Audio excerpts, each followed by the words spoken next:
My balls were tingling. Dude, if you're happy on the money you're making and you're all good, don't do match betting.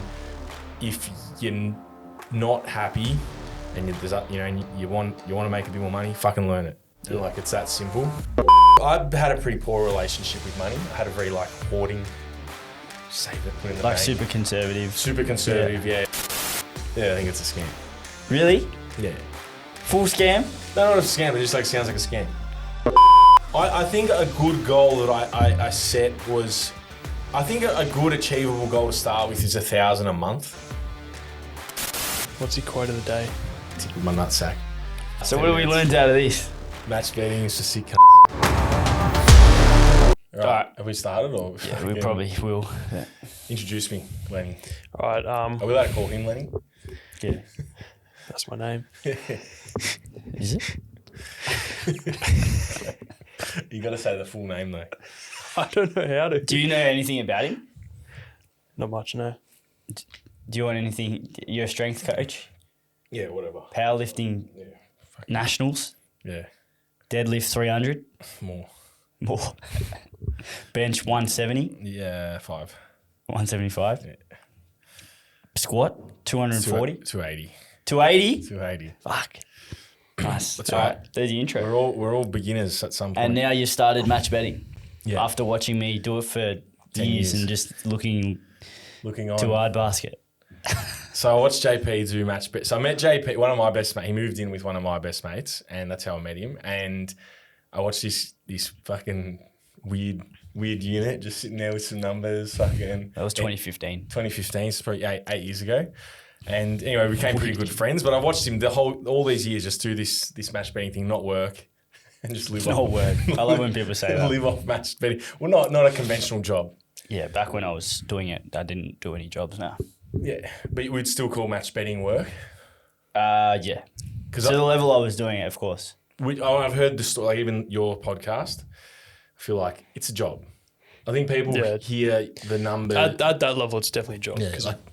What you're doing though and what you plan to do probably won't be a side. job. I would call it a little bit of a side hustle. It's still, I don't know. Even Saturday, I started opening up my accounts and started doing some of the practices from Platinum, and it still took. It took a fair bit of concentration because it's all new to me. Even just learning how to use because I'm not a punter. I've never really bet at all. We can talk about my betting history if you want. Yeah, talk about your two famous multis. Two famous multis. But I never punt, so just getting around it did require work, but I actually kind of enjoyed it. It was nice. I just had the horses on, footy on the other one. 2 personal calls on me to Saturday. You were asking me questions. This is a big thing. Do you find it fun? Do I find it fun? Yeah. I feel like I'm too new to it to say it. I feel like give me 6 months and then I'll answer. Did I find it fun on Saturday? Yeah. I did. I found it fun because I made not anything flash. I turned over $50, but it was $50 I didn't have at the start of the day. So you spent the whole day and you just made $50. That's shit. Well, that's what people were saying in the comments. Yeah, fuck. Huh? That's what people say in the comments. Yeah, but fuck those people because $50 will turn into $200 and $200 will turn into $300 and it'll turn into $500. And if every Saturday I'm making between $300 to $500 across a year, what's like $300 a week turns into that's $1,500 a month, $1,500 a month, $15,000 a year. $15,000 a year is a holiday overseas with me and my partner for 4 weeks. So I don't look at it as just 50, but I think everyone, and I think a lot of this stuff for me comes from the lifting background. To get to where I got with lifting over 6 years takes a lot of just consistency, boring, showing up, doing the work each week, and there's no instant gratification. Sometimes it'd be like a year before I'd retest to get that gratification. So I know how to sort of stick to that very boring long-term process, and I feel like this is going to be similar in that sense. I'm not just showing up to make 20 grand in one day, which I think from listening to you guys, a lot of punters are trying to do, make the big, hit the big fucking multi that's going to, whereas I'm happy to make $200, $300, $400 a week, if that's all. And over time that accumulates. So what do you call that? A bit of progressive overload? Progressive overload. It's progressive overload. Add little steps to it. Just consistency of effort over time. Yeah. But anyway, the goal on Saturday wasn't to make $50. No. Obviously did some deposits, got the deposit offers, started practicing turning them over, splitting them across counts to get more mug bets up, learning. And That was the goal. Call but them non-promo bets. non-promo bets. To get the non-promo bets up. So started doing that on Saturday. Not really concerned with money, but at the end I had $50 extra that I didn't have at the start of the day. Big whoop. Yeah. Did all that for $50, as we've explained. Doesn't matter. It wasn't about that. But that'll accumulate over time. And yeah, I think it was fun. I actually did. So the answer to your question was it fun? I enjoyed it. Yeah, the reason I ask that is because we have a lot of people on Facebook comments and shit and go, how is it fun betting like it's a job? People want to bet for fun. Yes. They don't realize that this is fun. You're still placing the same bets in the same sports, the same horses. Yeah. There's an element of fun to it when you. I think for me, the fun comes from knowing that I'm beating the system and then I'm going to fucking Greece. I think with that money. Yeah. I think the fun comes from placing the bets, knowing you can't lose. Yeah, well, so when I started turning over the bet, I turned it over on the North Richmond game because the odds were good, and I was watching the game, and I was like, I actually don't care either way. I was like trying to explain to my partner what was happening, she was like sort of getting it, but I was like, well, either way, we're making money off this. Doesn't matter who wins. Like, and I'm really lucky too because my partner's fully supportive of it because I think a lot of partners would probably be a bit like, oh, you just.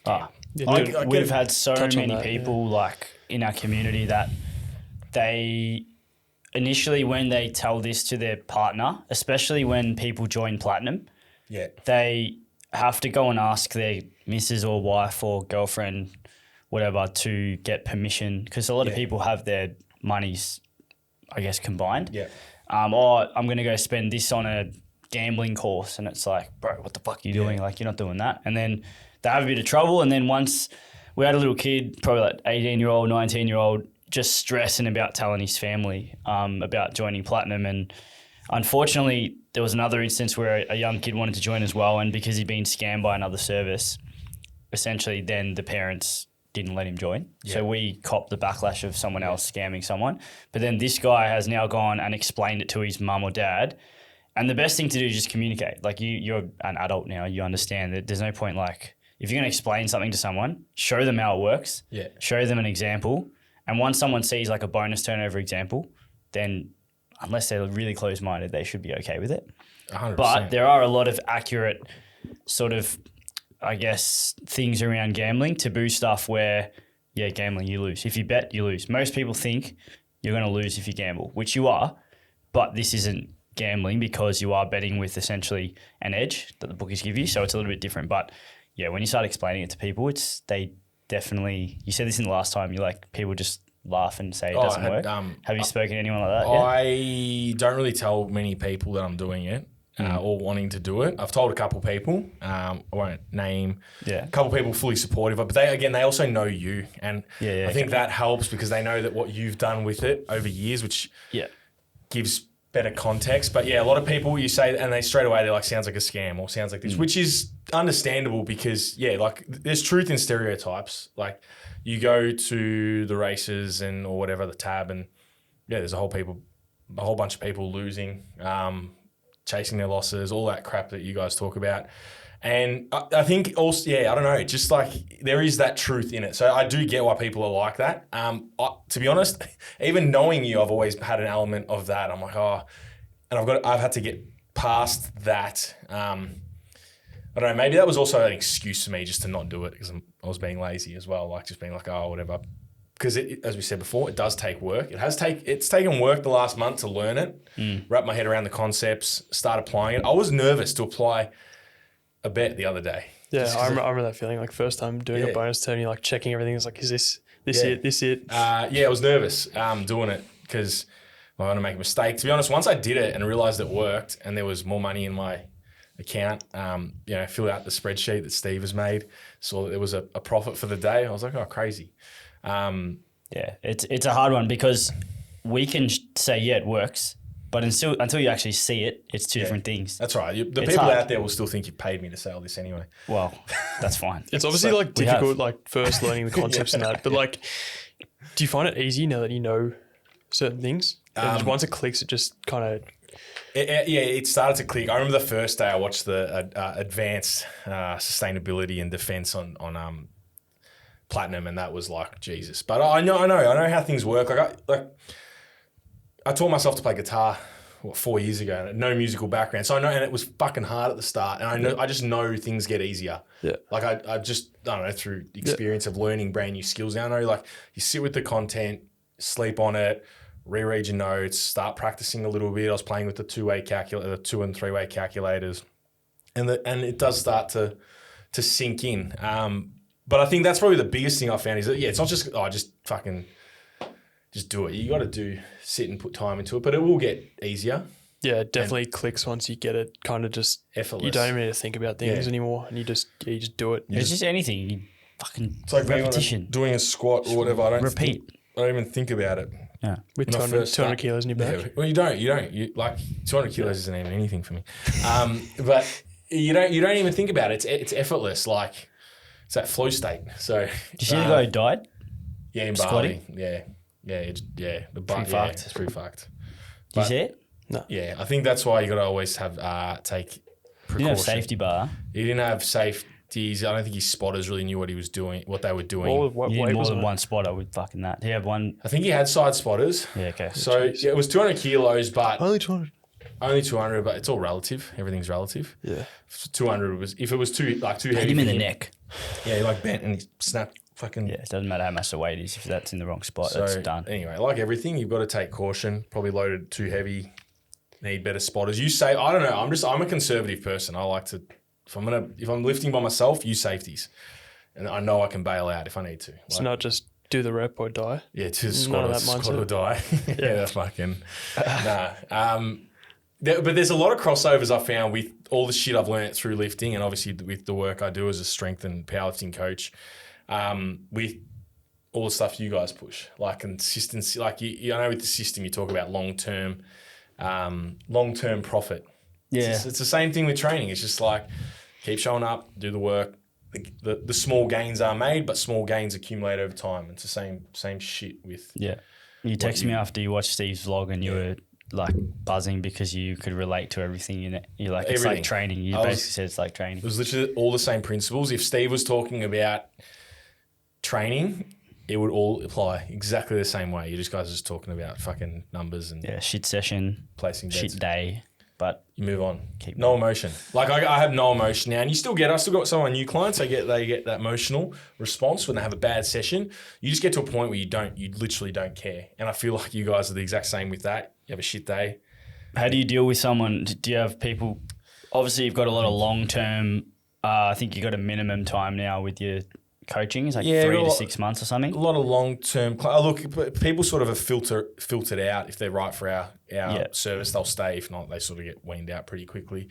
In terms of how do you deal with that, it's more just education. Yeah. So do you tell them what do you tell them? Do you because this is the same thing we do? Because I always talk about macro. So that's the first thing I go to. I go look at things on a macro lens, and I know you guys do that with you. You post your results on the system, and you can literally see the last 4 years of results. So if you grabbed every person's, for strength, for powerlifting, squat, bench, dead, you grabbed their numbers, their training numbers, their testing days, and you put it on a graph and put it over 2-3 years, the trend would be linear. Yeah.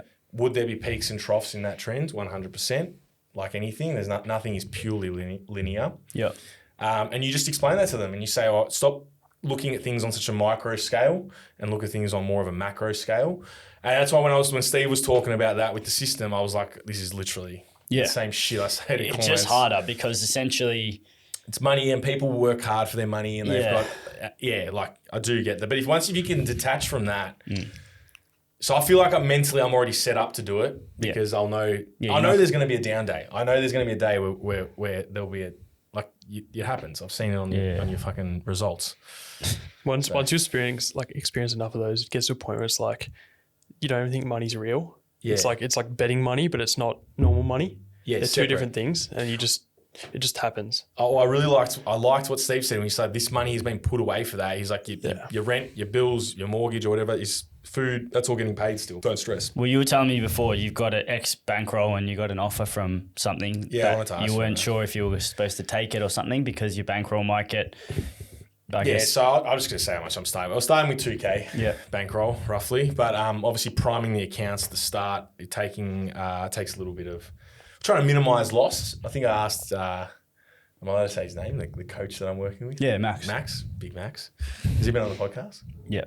He's good. I don't think he realised when he was responding how like close I am with you. Yeah, at the start, I listened to the voices and he was a bit confused. He was confused. Yeah.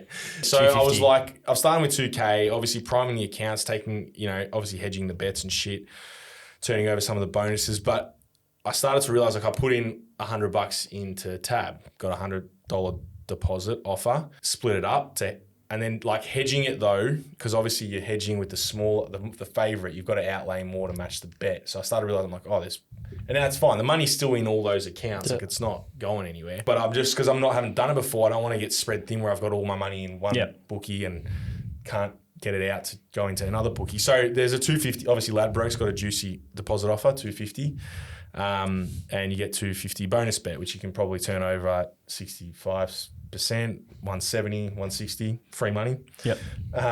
So I was like, do I do that because I don't want to fucking deplete my bankroll? Over 10% of your bankroll, but you're not like, do you plan on putting more in than 2K, or are you starting with a flat 2K and it's not going up? Because it's, in that case, like I would still take it, but obviously if that Ladbrokes account ends up being 700 in it and you now suddenly have 2,400 bankroll, then obviously 1,700 of it's elsewhere and 700's there. Yeah.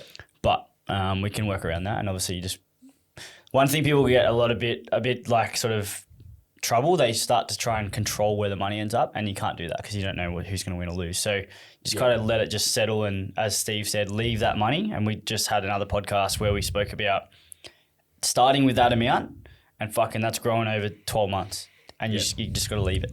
That's my plan. My plan was to put that 2K in and just let it grow in the account, and hopefully by the because I'm planning on doing this consistently till I go to Europe again in June. Yeah. And then I'll obviously do it again when I get back. But yeah, and hopefully just let that money just fucking grow like any other investment. But you've clearly come into this like this is the best thing we can hear. If you've got a clear like 12-month vision, you haven't got a 1-month vision or a 1-week vision or a 2-week vision. It's literally you're planning this. Well, it started with, while I was in Europe, I was literally like, I love my job and I love what I do, and it's a great flexible job.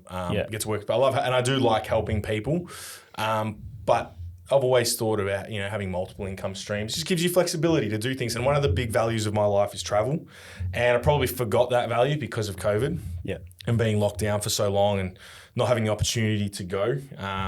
And going again this year with my partner and some friends to Europe, spending a lot of time in Greece, I just was like, this is something that I value and I want to be able to do more of. If I want to go, I'm financially in a position to just do it. Yeah. So I got back, was speaking to you on the phone about some other business ideas that I had, and then you were like, can't just do the system. Like for the amount that you have to invest, it's obviously a little bit of a steep learning curve at the start, but for the amount of money that you need and the overheads are pretty much non-existent, some account fees here and there. Like if I can turn 2K into 10K over the next 12 months, why the fuck not? So that was sort of where it came from. There was a very clear vision and a goal, which I also listened to you on your podcast about having Tom. I think Tom and you guys said that you kind of got not fed up, but sick of match betting when it was just making money for making money. Like there was no reason. Yeah, that people struggle to understand that. And we always get told, if you work, just keep doing it. And it's like, we're a bit more like, for you, you're not going to feel like that because you're not going to make 100K and be mundane with it. Like you're going at a lower level to start. Yeah.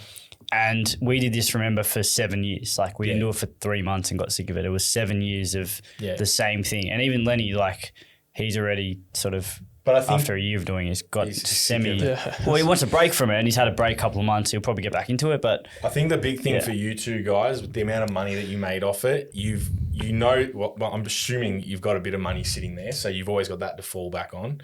But you also know you've got the skill to pick it up at any time. That's a huge thing as well. Like you're saying you want to make sort of 10K out of it in a year time. You have the skills to do more than that too, if you wanted to. Yeah, which is huge with this. And I think when it's like reassurance knowing that I can do that. Yeah. Also, if money gets tight again, I can just pick that up and do it again. And like you guys both know that. But I think the biggest thing I learned with money was, because I had a pretty poor relationship with money. I had a very like hoarding, save it, put in the bank. Like super conservative. Super conservative, like even, that's why I was so nervous. Attached to it, I save it. And it's been working through. I worked with a financial advisor, which helped a lot. And one thing he taught me that really helped massively was that you don't need to make money just for money. Money should be made to facilitate your goals. Yeah. And so what are my goals and what are the things I value? Like one of them is like, is being able to pay, like we have bought a house, me and my partner, being able to pay that off. I want to keep, because we love where we live, the suburb we live and the house we have. Another big goal is, as I said, travel. And then like there's other certain things, like I like eating out at restaurants and stuff. So I only need to make enough money to facilitate those things. Yeah, not to just, I don't need to make $1 million. Like, so money is a tool. It's a tool. People, you're right, spot on. Like there's a really good clip. This guy called Anton Krul or something. He's a famous money guy on YouTube, and we've actually put this video in the Platinum Squad. I'm not sure if you've seen it yet. I actually need to watch your money psychology ones. I think you put them in there after I went through. I've got to rewatch No, it's been there since day one. It was at module 4, so it's right at the end. I watched it for but essentially, I forgot about it. I need to watch it again. It basically says that no matter how much money is like shown to you, you shouldn't feel differently about different amounts of money. So if I gave you $1 versus like you put $1 on the table, you don't give a fuck. Yeah. If you put 100, you'd probably be like, oh, it's $100. Like start thinking about things differently. Yeah. If I put like 10 grand there, all of a sudden these people start like going a bit fucking nuts with like the money. Yeah. But that money doesn't feel anything back to you. It's just fucking an object, right? Yeah. And what it can do, obviously you can do bigger things with it, but people, need to sort of treat, I think the best thing you can do is treat every dollar the same. So just because you have 100K doesn't mean you go and spend it differently to how you'd spend $1, if that makes sense. You want to still have, it's a tough one. And that comes from... It's hard. And it's, I think it's, again, more education.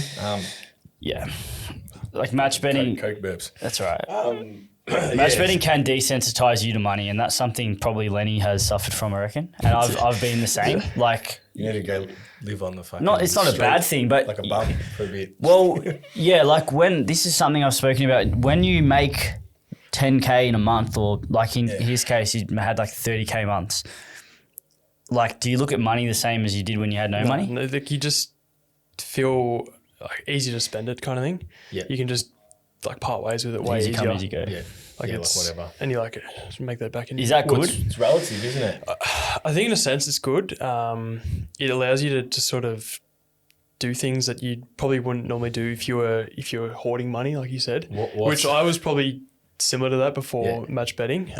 Like save every cent, know where every cent is, and you just wouldn't, I don't know, buy things or do things because you didn't want to spend that money.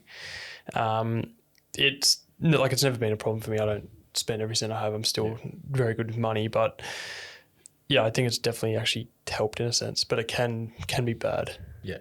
It's finding that happy medium. Yeah. Like you don't want to be, because there's definitely, I've had a relationship with money where I'm not happy with it.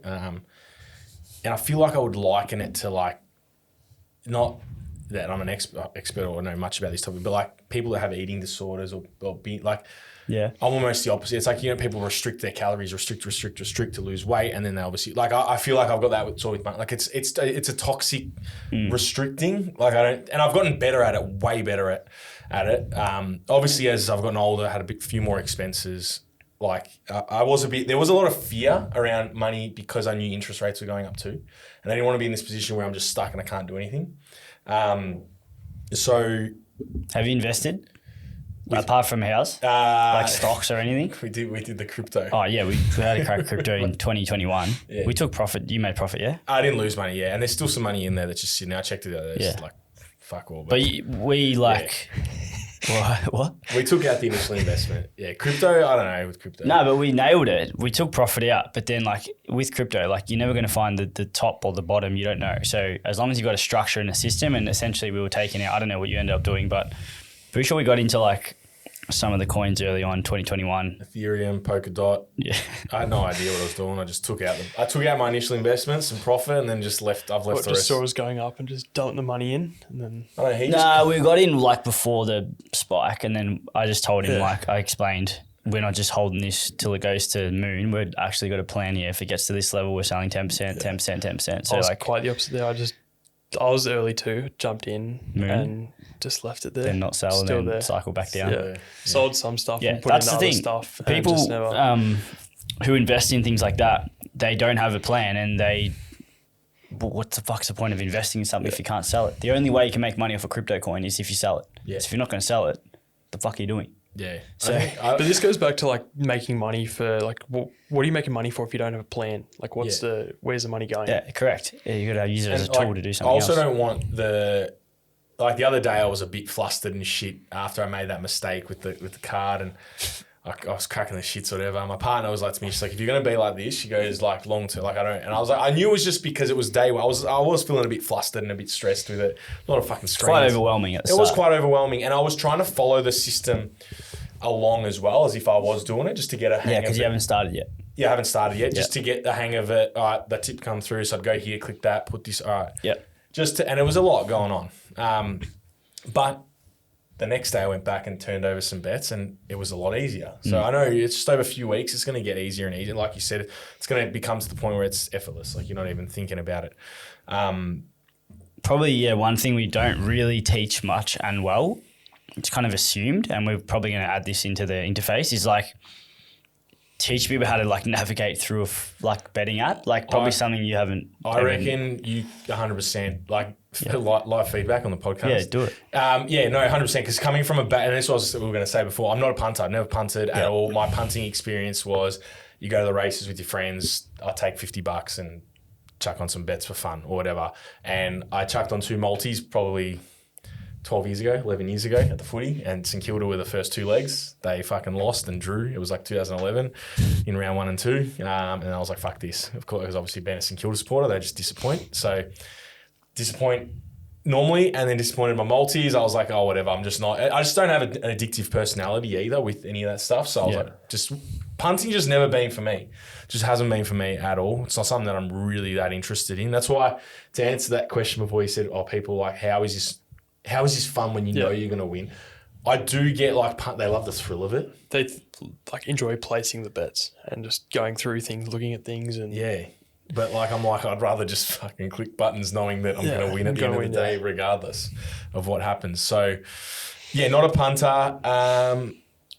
And you definitely could have a better, I think with that, just how to open an account, how to place the bets. We're talking about this yesterday, going more basic with content. Like when we started the sports service, we use a lot of things like lines and different bet types, and people have no clue what lines are. They didn't know how to place lines into multis and stuff. So I know what lines are, but I don't even know how I knew that. Just obviously, I've just learnt that over the years. But a lot of the terminology. So you understand what a line is? Yeah, the line. Yeah, betting at the line. It's like it's like, whatever. I don't know who's playing Essendon Collingwood this Friday night. I'm going to I'll do an explanation. You can tell me if I'm right or wrong. Betting at the line, it's presumed that Collingwood is going to win by 32 points. So that would be the line. So you're betting. Minus 32.5. Yeah. So Collingwood is starting 32 points behind 0. Yeah. And then Essendon starting handicap. 32 points above 0. Yeah. And then the odds are even at that. Well, minus the edge, which is $1.90 normally. So they take their 5% edge. Yeah, I don't get that. So if they were offering $2 lines, then the bookie will never win. Well, they will because people will lose, but like staking wise. But if you staked consistently, like a ration of your bankroll, a stake like $10 units on $1,000 bankroll, and the odds were $2, it'd be like 50 cent flipping coins. Like at the end of the day, you're not going to lose heaps unless you change your stake. But they take their $1.90. It's not $2. It's 1.9. So they've dropped down. So if you put 100 on both sides, you've lost $10. 100 times 190, 100 times 190. If one of them wins, one of them loses, you're going to get $190 back. But you invested 200, so you've lost 10. All right. That's their edge. Even though the chances of happening, that's what they found 50%. is even money. It's not. Yeah. That's why the line's always $1.90, $1.92, whatever it is. It's the same as like a roulette wheel. Why they have Correct. the green in the wheel? The 0, yeah. So if you were to back red or white, red or black every time, like you'd win 50-50. But because of the green, that throws it off. Yeah, that's what the casino can't lose. The house always wins. Yeah. And then in America, there's 2 zeros, so they nail you more. Dogs. The other thing I found out was super interesting, I didn't know, was that when I was just going through the Betfair module, I got to get my head around Betfair. It's still a bit confusing to me, but I didn't know that the bookies go and hedge their bets on Betfair. Yeah, so the intrinsics of that is buddy dogs. Well, they're not gambling. No, they're not. Now, whether they actually physically lay your bet, like they don't, like say, oh yeah, Troy here is betting on a horse. Let's go and lay it. It's more just the algorithms and their risk and their liability that they've laid out for that race, or they have traders who are managing the risk of the company. Yeah. Yes, if they had like a horse that had like a majority of their customer base on that one horse, They'd hedge it. They would limit their risk. And lay it on Betfair. No, back. Because they're taking lays by taking the bet on. So if you're betting against the bookmaker, they're essentially laying your bet because they're taking on you. But so let's just say the three of us, we'll just use the three of us as 30,000 punters. Yeah. We represent 10,000 punters each. The three of us go and bet on one horse at a bookie. So we place a $10 bet each. It's paying $3. They have to each pay us $30 back. So because we're betting for the horse, they're accepting the lay. Yeah. So they're liable. Correct. All right, that makes sense. Because now that's what when you go on Betfair and you lay a horse, you're accepting the liability. Correct. So that's why you're the bookie. You're the bookie. Essentially. But you're still putting a bet on with a bookmaker. So either way, you're coming out. Yeah. And obviously, Betfair's, there are a number of different things you could do with it. You can bonus bets, sport horses, cash bets, sport horses. Yeah. And it's very hard to understand at the start, but once you get it, it's like tying your shoelaces. However, a lot of people can make mistakes easily because when you place let's just say you place a $20 bet on sports bet, and that loses, you've lost $20. But if you lay something for $20 and it's paying 11s and the horse wins, you've lost $200 on Betfair. So a $20 bet can then become a $200 loss from you making an error. So that's why how have you made the error? So let's just say you laid the wrong horse. You got $20 bet. An error on sports bet on the backside is only going to cost you 20, but if you make an error on Betfair, you could lose up to like however much. Because you potentially have laid a horse that won. Correct. So the liability's higher on Betfair according to the stake and the odds, etc. You need to make sure you're always backing and laying the right Which horse. is why we have a course for it and why we don't encourage anyone to do it on their own, because you will make mistakes. It's not a matter of if, it's when. So I'm probably more nervous about Betfair. Well, that's good. We want you to be nervous because and then there's other things with Betfair. Do you know anything about like the accuracy of odds on Betfair, or like how the odds work there? No, just from what I've watched on the. No, so a true Betfair event represents the true price of an event. Yeah. So going back to the lines, if there was a line on Betfair, it would be 2-1. 2-1. Because Betfair's money for and against. So you have everyone in the crowd all betting on the same events, which determines the price of an event happening. Yeah, generally the odds are higher on Betfair. Why are they higher on Betfair? Because they don't have bookie commissions into them. Yeah. So what we we're talking about before with the $1.90 lines, how the bookies take that 10 cents away off the price. Betfair don't do that. Betfair give you the actual price of what they're... Well, whoever's offering you that. Yeah, of what's determined by whatever the back market and layers. is. Okay. I think I'm going to start playing around with the calculator because that helps. See, I don't know, the two-way and three-way Dutching clicks for me pretty much instantly, but I also went through the free course 2 years ago, so it was like... And I had refresher. And I had him explain it to me years ago, and I just sort of knew. I was like, I don't know, it clicked. I can't remember it ever being hard at the start. Maybe it was. I just can't remember now. But two-way and three-way Dutching like makes sense to me. The principle of having a bonus bet, turning it over, guaranteeing profit is simple, but that's just like the most basic principle. And it's like without the other stuff, you can do it. You can make money from it, but like there'll be holes everywhere. Like you need to keep developing. I started the Betfair module, the horse promo method, and I don't know much about match betting with horses, so this is all new to me. And like straight away, you were like, this is the best, the most sustainable, long term like way to make money because there's horse races every day. They've got the second and third and fourth on PointsBet, 50 up to $50. Well, it's changed a little bit now, but they do offer higher in spring. PointsBet's gone a bit off the boil when it comes to like promos. Yeah. But I like gone hard on it. Is that because it's Shaquille O'Neal? No, they've gone the other way. So they haven't actually offered site-wide promos for like 6 months. So they're more like exclusive to individuals. So we'll see what happens with spring. You heard they got smashed in their business end. So they've they got their fucked. marketing budget. USA, they got bought out, Is I that think. because they were getting Shaquille O'Neal and Allen Iverson? Maybe they probably spent too much. But yeah, they definitely had funding issues. Like they spent, because they were going really well. They targeted USA and then I don't know the intrinsics. 6 for 6 promo last year. Yeah, they run top they 6. got hammered over there. 6 for 6. Yeah. So you guys would have made a mint off that. Well, you don't abuse those promos. They're there, but once or twice a day, that's it. Not even a day. It's more like on your Wednesday and Saturday. Yeah, on your tipping days, correct. One or two races per Wednesday, Saturday. And if you do that, are you going to be okay, like blending in wise? Every bookie's different, but throw in your couple non-promo bets. Yeah, like obviously combining everything we teach, but then also once you get a hang of, because you're still fresh, like you saying these stuff, like once you say it versus how you're going to do it, you'll start to join the dots a little bit more. With that question, you learn like every bookie's different how they operate. So say TextBet, they don't exist anymore, but they used to have like stupid promos, be like cash back for like $5 or something for like $250 a race. If you literally backed one of those with $250 in it, they'd ban you. And then you got other, so you got other bookies that are... What's the point of offering that? Exactly. So that's the things that you learn with specific bookies. Yeah, like Sportsbet's not going to ban you for betting the full amount on one promo or on a whole day's promos, but if you did it over 2 months, they'd do it, they'd ban you. But then you got a company like SwiftBet who are just shit. They offer really good promos. And then you just get banned. You hit a couple of them, you'll be banned in a day. Picking your nose, basically. Yeah. So it's just about having everything. Like with the system. I haven't opened them. Yeah, we use them. So they're there. They're an option. But like because there's that many bookies, you can get away with using all of them. Yeah. And if you share the load and you know that, okay, SwiftBet is shit in a sense of like, it's not a matter of if you're going to get banned, but when. Yeah. It's just like, all right, well, they're just there. Maybe use them once. Do I even open up a SwiftBet account? No, of course, because you still use them. You get deposit match. They got promos when you need to you use them. Just about being diversified across bookies. If you only have Sportsbet, Ladbrokes and Tab open, you're going to use them 3 bookies. Yeah. Whereas if you have 20 open, you're going to use 40. all them bookies and spread the bets. So if you're placing, let's just say the system normally tips like 30 to 40 bets a week, right? Yeah. And they're all promos. And you're spreading that across 10. If you had 10 to 12, you'd probably need more now. But let's just say you had 10, you would have to have a minimum of 4 per bookie. Yeah. Some bookies only offer like 6 promos in a week.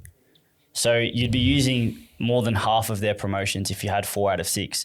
Sportsbet, on the other hand, offer like 27 a week. If you use 4 out of 27, probably not going to ban you. But then if you look at and open up 20, 30, 35, 40 bookies, I know that sounds like overwhelming amount, but if you've got 40 eligible bookies for promotions, you look at our promo list and you go through the whole day, you plan your day out, there'd be days where you could use a promo once for a whole bookie for the whole week. Yeah. And it's like, fuck, like they're not going to ban you if you use so one. So you use one promo, and then how many are we like non-promo bets should we place? Well, that's obviously dependent on the bookies. Dependent on your course as well. Like everyone's different. Like if you're not a system member, you would do things differently to. So if you're just a system member and not platinum, you would do things differently. You don't learn Betfair, so you don't use horses. That's depends why we have the sports system. Depends. Yeah, it depends what you're doing. Yeah. So if you're using just horse racing, you obviously have. Depending on your unit size as well. If your unit size is 10, it's not going to be the same as someone whose unit size is 50 because on a $30, $40, $50 unit size, we have a rule that if you're not platinum, you shouldn't be doing more than 25 because you need more advanced defense. And we don't just say that, it's literally like the moment you start going higher towards the max, which is like 50 on the bookie. When I say max, I don't mean max unit size, I mean max promo limit. Yeah. If you start putting 40, 50, you'll get banned way quicker than if you just bet 10 on that promo. Say, all right, between 11 and 5, I'm match betting on most Saturdays. And you just dedicate that time to match betting for the week, as opposed to like trying to chase your non-promos on Tuesday, Monday. It becomes messy, you get annoyed. Yeah. Whereas if you just dedicate, like when you go into the gym, do you fucking go to the gym and sit there managing clients on your phone while you're training? No, you train. You train and you train, that's it. Well, this is, I think, one of my next questions is, and we sort of spoke about it before, but like I've got in October, obviously I want to hit spring. That was a whole point, get the account set up, hit spring with the system. October, I've got 3 Saturdays I've got shit on. Coaching at a comp one day, so probably going to be a write-off. I got a wedding, but that's at 4:00, so I could probably hit it all day, and then just maybe the last couple of bets on the phone, and then we're running a seminar at work, which is all day Saturday. So I was like to you, how does that? And then I think the answer was, again, long term over time, it will average out. Yeah. So I'll explain this how I explain it. So it's over the long term, you look at it like dollar spent is dollar made. So if you're betting, say, $50, you can sort of look at it and go, all right, I'm going to make $10 to $15 every single bet. So if you miss 30 bets, you're going to miss out on whatever that correlates to. Yeah. It's just less profit made over the long term. Because what I don't want to do, especially early on, is I don't really feel comfortable doing it on my phone to begin with. I think I want to be sitting in my office, have the screens on, and be focused, just from a learning. I'm not very good with doing multitasking.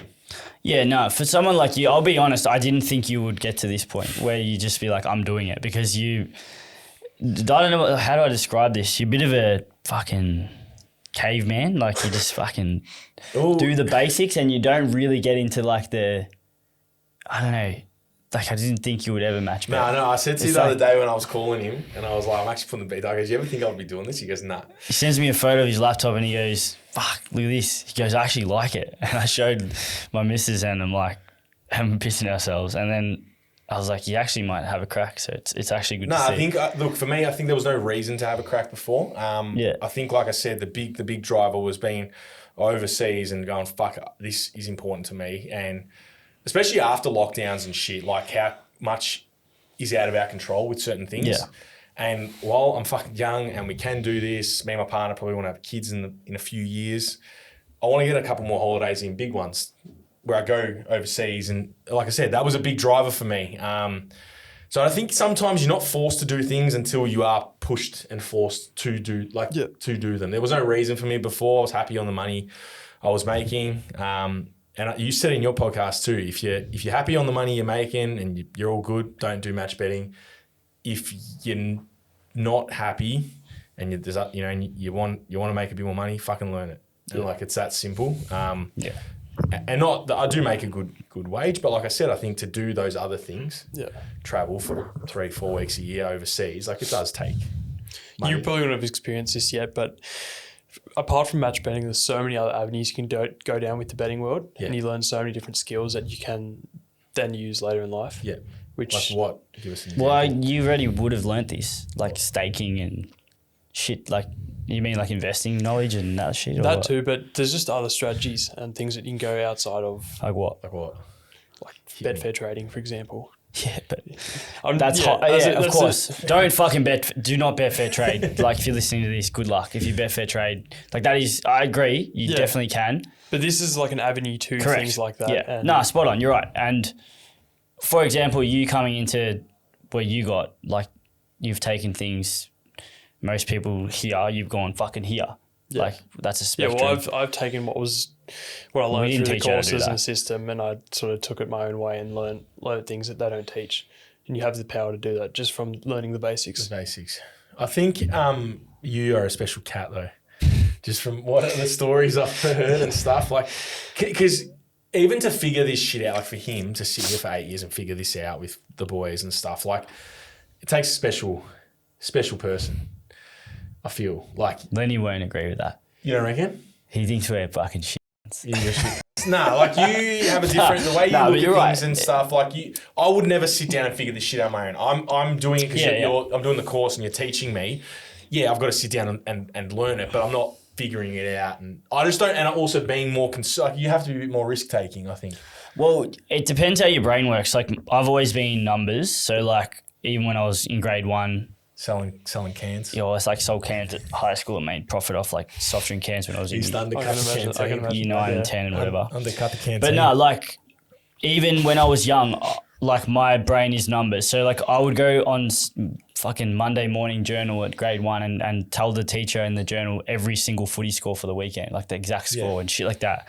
I can remember all the footy scores from like each round. So my brain's always being like numbers. Yeah. But then when I discovered match betting was when once I had a bonus bet when I first started betting, I think when I was like 19 or 20, and I put it on a line, and then I fucking somehow, like I didn't discover Google match betting or anything. I actually discovered it myself by putting a bonus bet on one line and then cash on the other side. And what I made a mistake. I actually assumed that the bonus bet would pay out stake returns. So I put like, let's just say $100 bonus at $1.90, assuming it was going to pay $190. And then I put 100 on $1.90 here, knowing I thought I was going to make $90. This one won, luckily, because if I would have lost otherwise, I would have only got back would have lost $90. Stake So I would have lost $10. But that won. And then I was like, fuck, this is like sick. And then I realized I made an error. But if you do it on lines, you only make sort of 45 or 42% or something, which is shit. And then Kiro sort of mucked around with higher odds and three-way Dutching and soccer. And then obviously we learned how to use Betfair. And then from there, it was just like, I'm a bit of an extremist when it comes to certain things. Like I take things, I would say addictive personality, but I don't half-ass things. So like when I did it, I was like, well, fuck. I've just found this method. I'm going to multiply it by 10,000 and do it over the next 5 years. Didn't plan to do it for 5 years, but started making money from it. Made like 10K in my first 2 months doing it at uni. And then all of a sudden I was traveling in Europe and... Got my sports bet banned. Yeah. How'd you do that? Well, back in 2016, we had no idea what we were doing. So yeah, we've spoken about scaling. And obviously this is how we learned how to... me and Tom had pretty hefty operation in like 2018 where we were doing things like we wouldn't do this 12 months of the year. It would be like 3 months hard and then stop for 3 months or whatever. But no, during that time, like the reason why we've made so many errors and the reason why we can explain what to do now is because we've made all the errors ourselves so that you don't have to make them. Yeah. So... Yeah, I don't know where the fuck that came from, that question. But the sports bet. Oh, like how we found it? You have to be special people? Maybe, but I didn't. Not special, but like... Oh, I just sort of found something and then started digging. Just like, it was like a treasure at the end. I just knew it was there and I had to get to it. I can't explain it. He got pissed off because he didn't discover it himself. He goes, what did you say? You got disappointed that you didn't discover it. I worked it all out myself, taught myself Betfair. Prometheus. And then I found these guys on TikTok. I'm like, oh, you're kidding. Have you watched Oppenheimer? No. No, I need to watch that. American Prometheus. Do you know the story of Prometheus? It's the Greek god that gave fire to humans. Well, they called Oppenheimer American Prometheus because he gave the atomic bomb to humans. He could fucking destroy us. But yeah, anyway, that was where I was going with that. I need to watch it. I kind of feel like that at the moment too. I felt like, not like, it's like my balls were tingling on Saturday, but I'm like, I've discovered something here that could like actually, like, yeah, you get the bug. It's just the but yeah, it's like I could actually do something with this. You got to give it a crack. You got to give it like 3 to 6 months. It's not like I know you are, but like I know, but like that's how I felt. Like it's good. But my like I said, my mindset's not I want to make 20 grand one weekend. My mindset's $300 every weekend adds up. The best thing about match betting is like it's not like you see a drop shipping course or something like that, and you're seeing, you have a look into it more, and you're like, but what do I actually do here? Like you can't sort of find where to go next. Yeah, match betting's just so clear on where to start and like where it can go. Yeah, what were you saying? What you can't find? What did you say before that? Like drop shipping and like other drop shipping. Yeah, drop shipping. Drop shipping is like you essentially sell items that you don't stock. So you have a store. Someone buys an item off you. Yeah. And then you go buy it cheaper from somewhere else and they send it to them. No, but there's dropshipping courses everywhere. There's like e-com courses and everyone's trying to get into this shit, and it's a very competitive marketplace. They're very like hard to teach and get started. Yeah. And it's like you look at these things and you're like, but where do I start? Like what am I actually doing here? Match betting, you start and you're like, I start here and this is where it ends. It was actually, honestly, now that I've done it the first week, it actually was so easy. Like, but in hindsight, you say that. But 3 weeks ago, you're like, fuck, I don't know what to do. I'm trying to give someone out there who potentially is new to me, like me, that, give it 3 weeks, let the concept set in, but then open up an account, open up fucking Ladbrokes, deposit the $250 or Tab, deposit the $100, get the $100 deposit offer, open up another 2 bookies and just do it. It's like actually not that difficult now that I've done it.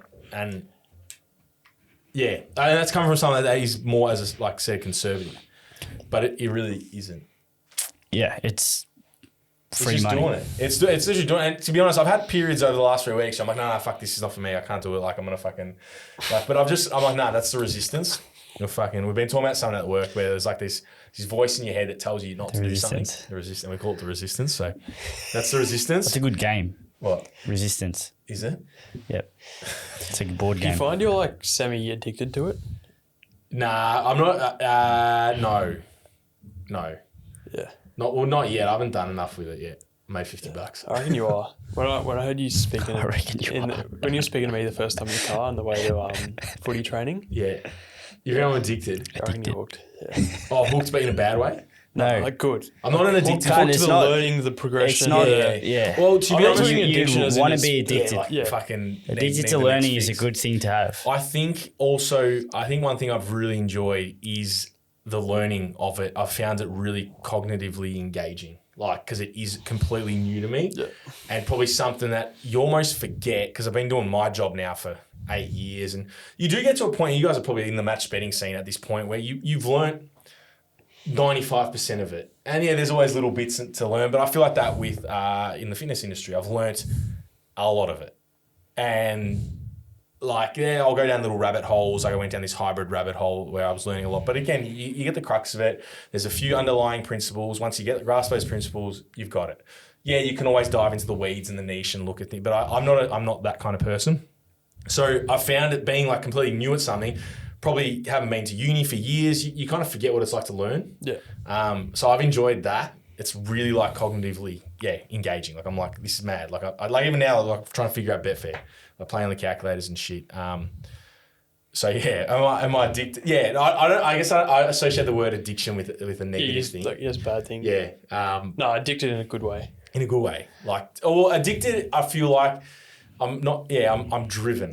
Yeah. To doing it. That's probably a better word. Yeah. Yeah, because I'm typically not an addictive personality. Like I don't have an addictive personality. I feel like I've got good balance with everything going on in my life. And that was one thing I was scared about doing, was dedicating. I spoke to you about this, dedicating my Saturdays to doing this. And it was actually my partner again that said, "What the fuck else do you do on Saturday?" She's like, "We sit and watch the footy." Like, in my ideal world, that's flat out correct. Yeah, like we sit on sometimes you or got shit gamble, on. which you don't do. Yeah, I don't gamble, but like my Saturdays at the moment, we will get up. Like I'll go to Heavy Run Club, 7 a.m, get a run in. I need to come. Yeah, to that. come down. Give you a good ass whooping in that. Yeah, come down. There's a Let's couple go of to fast guys. 14-minute 4K the other Yeah, day. he's an athlete. He's a runner. 107 kilo, 14-minute He's a runner. He's a 4K. footy player. He's got the base. And then my partner goes and trains, and then seriously, in an ideal world on a Saturday, we just on the couch, maybe play some board games, watch the footy in the background. But I was like, I can literally do all this. The footy. That's like Tom saying, he's like, what are you doing on Saturday? So now my family know that like I'm locked in from 9 to 5, I'm betting. That's what I'm doing every Saturday. And the way I look at it is I am not missing out on, like my partner was literally like to me, if you don't do it, I'm doing it.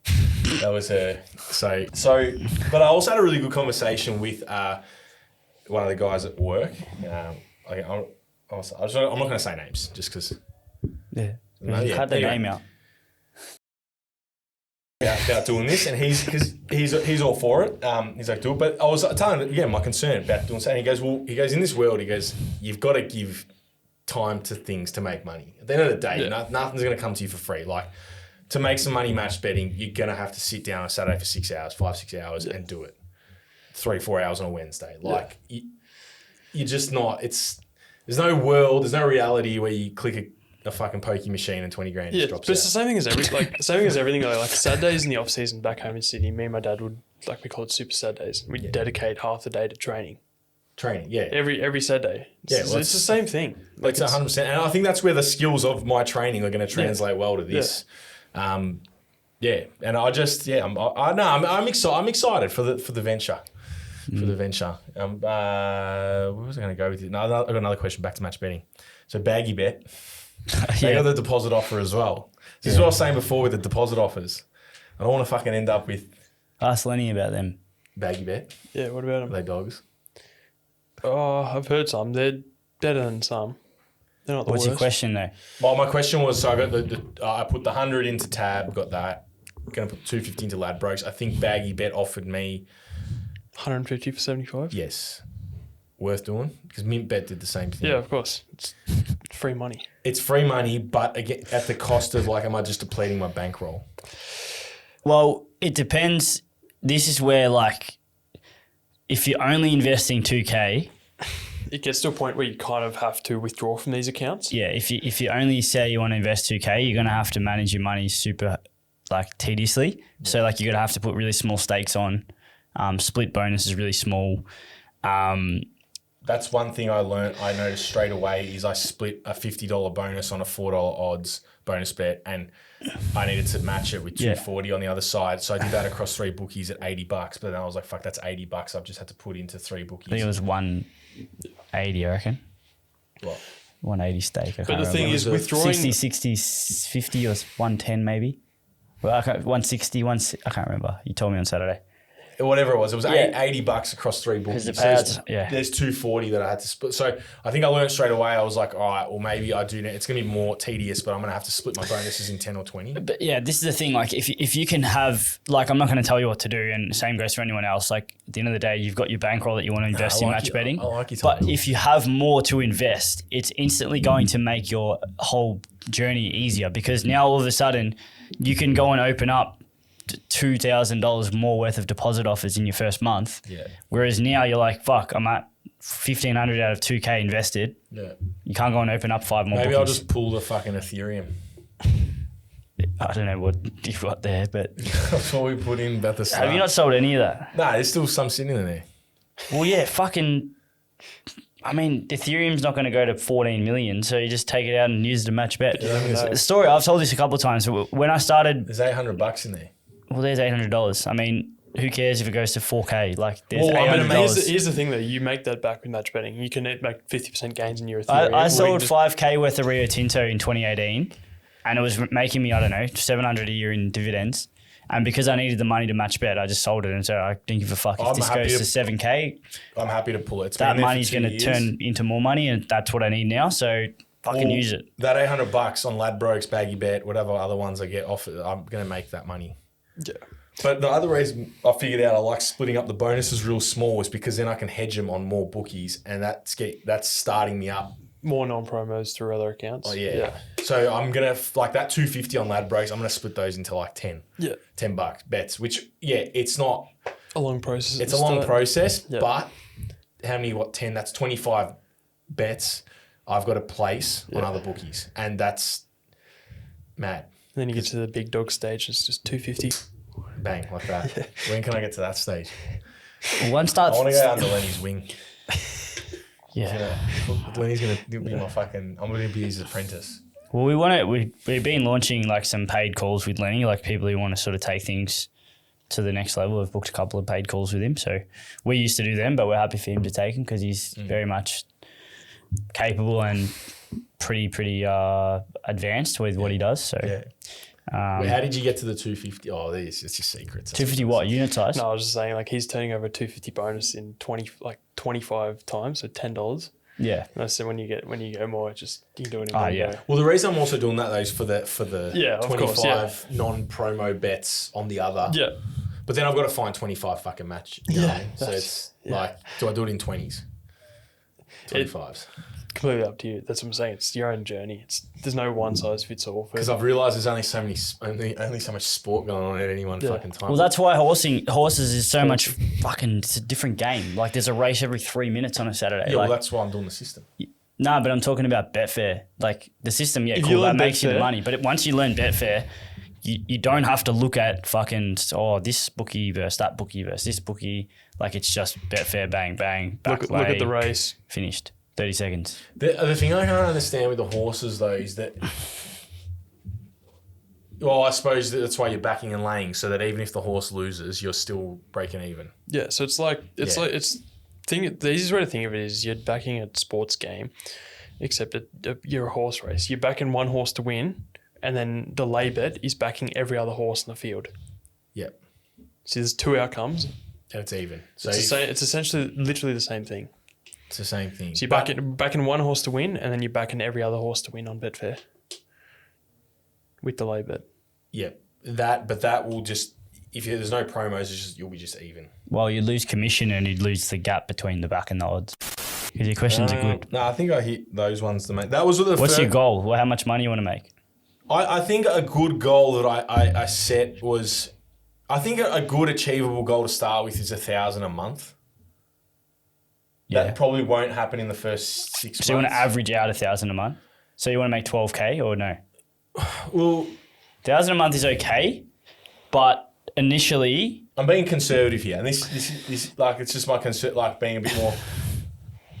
I'd be making a long-term goal. Yeah. But I don't want to tell you what that is. Like for you, Me, I'd be aiming to make 10 to 20K in the next 12 months. Yeah. Rather than looking at it on a month to month. Because month to month. Like you might want to have a month off. Because at the start you're gonna have more signups. You're gonna make money with signups more. Then you'll start following the system, which you haven't started following yet. Your unit size is gonna be super low at the start, so you're only gonna be making probably $300 a month maybe on the system, which is fuck all. Sports service, and then you. I was looking at the sports service. I reckon that would be interesting. Yeah, it's been that'll be next. Maybe summer. Probably after AFL Grand Final, we'll start a new service for the NBA and NFL. I was looking at it. I was like, just from a learning point of view, like, but I was looking at it. But I'd say probably next year when the footy starts, because I think this summer just fucking fucks on the system. Yeah, the horses get my head wrapped around that, and then start throwing there. But yeah, no, 10 to 20K would be nice, tax free. Yeah, nice little. As I said, the driver is probably make life a bit easier for me and my partner, and travel. But I want you to know that if you make, let's just say you make 20K in 12 months, 15K of that I could almost guarantee will come in the final 9 months. Does that make sense? Yeah, the first. It's gonna be like. Final. I reckon even final 6 months. So if you make 20K, you probably won't make 5K until I reckon month 6. Yeah. But then you'll make 15K from month 6 to 12. Yeah. Month 1 to 6, you probably make 5. Yeah, this is the same thing. Like I reckon, just generally, that's what happens. I reckon I would have made somewhere from between 10 and 15K in the first sort of 6 months. Yeah. And then like that next month from there was, as I said in my podcast, I had a 12K month. So I've just made all my profit in the past 6 months in the next month. Is that because you just got the hang of it? It just compounds everything. It's compounding. Unit size compounds, more offers, whatever you're doing compounds, your knowledge compounds, your efficiency compounds. Obviously you scaled. I think you guys spoke about that. Did you make that 12K scaling or? Yeah. So not the initial one, no. The initial 12K. Yeah. So you made that with just your own accounts. Yeah. So it's possible to have a 10, 12K month. Yeah, we had Pete. Yeah, we've had a lot of people make 30 to 50K with their own accounts. It does sound enticing. But it's not fucking in 3 months. It's in 18, 24 months. It's a process. It's literally, like I said before, it's everything I fucking have applied with. It's even like my running now. Like I'm doing the 10K in fucking 7 weeks or whatever. And my goal is to run under an hour, 10K under an hour. And my long-term goal is 50 minutes. I watched the bloody world champs like 2 nights ago, the 10K. 30 fucking minutes. 27 minutes or something stupid. They're running like 55-second laps. It's so fast how they're fucking run. But they're also like 55 kilos. Yeah. But my long-term goal is to get a 50-minute 10K, like 5 minutes. Yeah. But I know that could be a 2, 3, 4 year goal. But I've learnt that skill from training. So I think I'm just going to apply that same fucking skill. The next question I got, last question, probably. I have a question for you too. How do you feel about like the best way to do match betting is kind of invest your 2K or whatever, and then 12 months time you've got 20K balance, and then you pull it out at once, rather than taking out money through the process and using it as you need. How do you feel about like kind of waiting till then? I'm fine. I knew when I was putting the 2K, I knew that this money's not getting touched for 12 months. Yeah. Or maybe I'll speak to you before I go away next year. I might want to pull some out and how we manage that. But we'll worry about that later. For now, I know it's not getting touched. What happens though if you pull that 20K out? Don't they fucking? It just puts you at more risk if you want to come back to it. Your accounts. Yeah. So you may come back to a few bands. Yeah, like someone in the community the other day didn't need to withdraw money, had like money in his tab. Yeah. He's like, I didn't need it, but I withdrew like 700 or something, and then I got banned. And it's like, if I didn't withdraw that, I probably wouldn't be banned. And it's like he's shitting himself now. He's like, fuck, like I didn't need to take the money out. But now I've lost an account because of it. So, and you also run into problems too. If you start taking, like you may have some money, say you have a betting bank account or whatever, you have money in your account, you're like, oh, I can just take that because I don't need it. You may run into it like 2 weeks later and go, oh shit, I need a deposit here. Yeah, you might top up Betfair or... That's why it's just good to have a balance. And it doesn't mean you have to, like let's just say your balance is 2K, you're probably, that's a lower end sort of bankroll. Yeah. But if you had 5 and you only use 3, you've got 2 there just for like top ups and offers that come. Like you don't give a fuck about like using it. Yeah. So it will just I'd like increase to have flexibility. I'd like to have another 2K, but I just fucking... Well, it doesn't have to be today. It can be like, I don't know, maybe you've got, I don't want to manage your financial situation, but let's just say you're getting paid fucking $1,200 a week, right? Let's just say that. I don't want to speculate, but $1,200 a week you've got after tax that you can use. X going to your mortgage, X is going to fucking this, that, whatever. Like, I'm sure you could allocate more somewhere. You'd find a way to maybe put another 200 into it a week or 500 a month or something. And that way your bankroll, even though it seems like you're putting more money into it, this is an investment that the money's not going anywhere. Yeah, it thrives off having more flexibility on capital. So assuming discipline, not gambling, which you're not going to do, that's fine to do. I wouldn't recommend that to someone who's got a higher sort of addictiveness on personality with that shit. But what that's going to do is give you more flexibility to then just keep your investment steady, and you don't have to get emotional when it comes to the point where it's like, oh, I've got $200 left, I want to take this offer, like I need to start withdrawing money, and then you're sort of losing an account just to get a deposit offer when you could have just put more money in. And we talk about like the process and that too. It also, once you have the knowledge, it really fast tracks your profit. So if you have that money there, it can just take your profit from here to here. Like, well, but then my question is that you're making all this profit, how do we fucking withdraw it? Yeah. So we had a really good one yesterday. Because you're like, it's great, I'm making 12 grand a month. And it's like, right, well, I want to take fucking 2 grand out. I was a bit different in that situation because that kind of money, you don't need money in certain accounts and you just have surplus. So you can just take that. But for you, to answer you, because you're not going to do that, what we say is, like Lenny just asked, he said, are you happy to just let that money accumulate? What you need to do, Tom explained this really well. People are like, well, how do I spend my profit? What you need to understand is that money that's in there, that is you spending your profit, because what's going to happen is that money isn't coming out. Like you can spend more money from like your wage, for example, to pay a bill or to go out shopping or to go to dinner. You're still in the same position. Like if you just look at your wage, yeah, cool, you've spent more of your wage, but then your match betting profits have gone up because you haven't spent it here. But net, you're the same because you've made 5K, you've spent 2K on whatever you would have spent anyway. You're plus 3K. But if you didn't have this, you'd be minus 2K, so you're up 3K. Does that make sense? You've made profit in your match betting bank. Yeah. You've spent X dollars here, which is coming out of your wage. It's not coming out of your match betting. Yeah. Like if it came out of your match betting, you use 3K of your match betting money, you're still, or 2K, you're still plus 3K. I don't know if I've explained that right. So we speak to people and they're like, how do you spend the money? They have, I don't know, a 30K betting balance in all their accounts or whatever, and they have 10K in savings. Like, well, spend your savings. Yeah. You've got 40K. There. You've got your money in savings. Your betting money is your savings, essentially. But then when are you like, let's say for me, like hypothetically, I want to use it for travel, not next year, but the year after. Like how would you go about pulling it out to? Well, it'll come out eventually through banned accounts, Betfair if it goes that way, whatever else. You can obviously, we say don't withdraw, but like you still can withdraw. Like you can go withdraw the money, it's yours. Like if you have an emergency, you can take it out. But like obviously there's reasons as to why we don't. Like like getting banned and stuff. Like that's essentially it could be an opportunity for them to flag the account and review it manually. And once they get reviewed manually, like a human can identify a match better pretty quickly, regardless of how good your patterns are. But essentially, how do they do that? It's just like you pretend I'm working for Tab. I could identify a match better in 2 seconds. Like I just go through them and match better. You can just see the patterns because so many people just hit the promo, $50, turnover bonus at $12 on a horse or turnover bonus at $4 on a sport. Like it's fucking clear as day. And this is what we touched on before. You kind of learn that like you'll look at your betting patterns, your account history and go, oh shit, this doesn't look too good. You'll kind of learn this. They know what match betting is. They're not stupid. Like, I know these bookies trying to make money. money. How do you look like a fool mug? Well, that's why we've got the advanced sustainability and doing all the shit that's explained. So if you watch it, like now it's probably a bit Chinese because you've watched it once and it probably hasn't sunk in. I probably need to watch it. If you watch it again, you'll start realizing how things fit in. And it's like with anything, like the practical side of things. The theory side of things is one thing.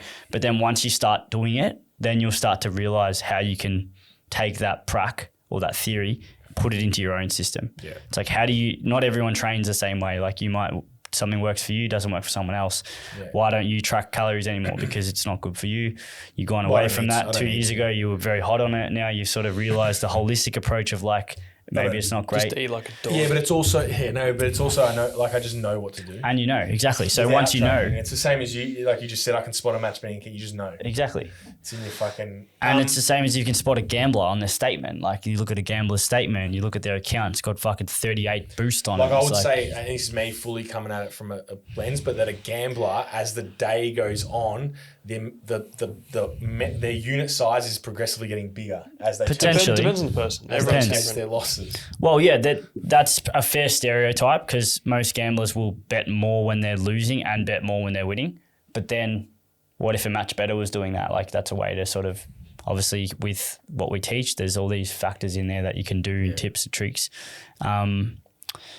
I can't remember what that question was about. Oh, the savings. Like how do you spend your money? Because I'm sure there's people, these guys you mentioned before that have made 30 grand and shit. How the fuck? Yeah, so it depends on the situation. So say you got to 20K and you're like, all right, well, that's it. I'm done. I don't want to do it anymore. You literally take the whole thing out. But if you wanted to go on holiday and then come back to it, you'd have to assess like the situations. You'd look at your certain accounts. You'd understand this at the time when you get to that stage. But you go, all right, well, this account's less likely to ban me if I withdraw from here, so I can do that. And as JP was saying, you have money in Betfair, you have money from bans. Like it won't just all be in accounts that if you withdraw, you're going to get banned. Like it really depends on the situation. Because don't you launder money through Betfair? Yeah, literally the same thing the other day. Huh? Launder. Yeah, I mean, if your bet goes the right way, great, but it's not in your control. You don't know who's going to win. So we don't like to encourage that anymore. We did at the start because you can start like trying to think you can control the outcome when you can't. And essentially you could dig into your profits because like if you're always, so when you're back and lay, you're losing money. Like you're losing 4%, 5%, 3%, 7%, whatever, because of the commission. So if you're digging into your profits doing that and then the market then the result actually goes into your retail anyway, you're losing 7% and then you've got a higher retail balance and your Betfair's fucked. Betfair. So like you're trying to achieve that, but like you're not. So because I would want to be in a position where I'd want to take the money out, but then still be able to come back and use the accounts. yeah, if it gets to a point where you've made 20K in 12 months and you want to take it out, like take it out if you want to. But if you get to the point where you've made 20K and you don't need to take it out, fucking even better. Because that's what I mean. If you're like, this is the allocation of the holistic amount of money that you have. Like if you've got all this money, right? And all of it's just accumulating here and you're still able to not take things out. You're still able to go on your holiday with using these funds. Then fantastic. Because now you've still got your 30K balance that's built up. Let's just say you put in 5, goes 20, you've got 25. Now all of that's not going to be in betting accounts. That could be in your bank. It could be in your Betfair. It could, wherever it's going to end up in the next 12 months, we don't know. Like it's just going to be whatever happens. Yeah. We can't control I don't know about you, but like people would put money into savings each week from their pay. Yeah. Like, or into fucking an index fund. In your situation, if you're putting money into savings each week from your pay for your holiday with that. Yeah. That's what we're doing. We're budgeting for that. Yeah, exactly. Yeah, I guess I'm just trying to long term, if you're making all this money and you want to be able to pull. But it's a decision for like the time. You can't think about it now because you don't know what the situation's going to be then. Just focus on building the money. Yeah. And then worry about that hurdle when we get there. Yep. Yeah, I got friends that love it. Like they love it. Like they like the thrill. So what are they? Have you told them?